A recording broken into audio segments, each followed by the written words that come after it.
Live from London, this is BBC News. Welcome to viewers on PBS in America. The battle for Bakhmut continues. A Russian mercenary group claims its fighters have taken control of the Ukrainian city, but President Zelensky of Ukraine insists that's not the case. Bakhmut is not occupied by Russian Federation as of today. There are no two or three interpretations of those words. Greece's Prime Minister Kyriakos Mitsotakis celebrated victory in Sunday's elections, though his centre-right New Democracy Party failed to win an outright majority. 3 Palestinians have been killed in an overnight raid by the Israeli army on a refugee camp in the occupied West Bank.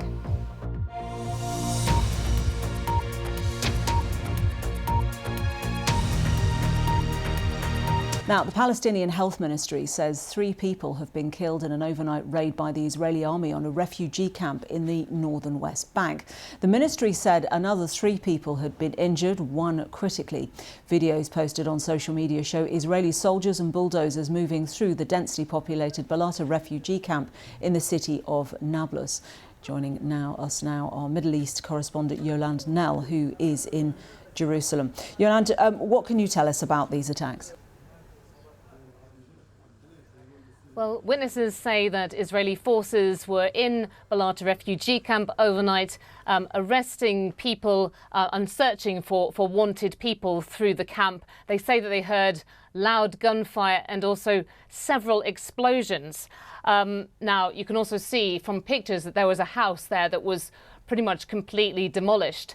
And the Israeli military says that actually it was carrying out arrest raids in the camp when armed fighters there opened fire and its soldiers returned fire. That resulted in at least 2 of these deaths. And it says that it recovered rifles from the scene and also a weapons workshop. It's released pictures which it says were explosives that it then detonated inside the camp. It said that these were destined to be used in attacks.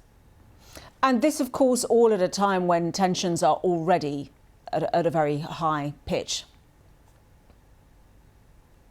That's right. And if you just look even the last couple of days, earlier this month, I mean, a day ago there was a suspected car ramming attack against an Israeli soldier in a village very close to Nablus.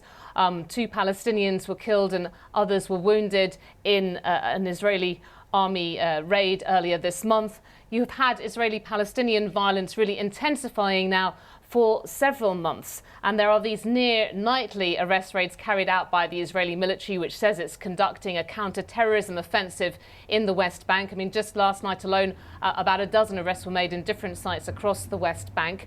At the same time, there's been rising settler violence, and you've also had an increase, a series of deadly attacks by Palestinians on Israelis. So this makes really for quite a worrying escalation now. And there have been Palestinian officials speaking out about this latest incidents that have happened, saying that they want the world to speak out more and to get more involved. Yolande, thank you very much indeed.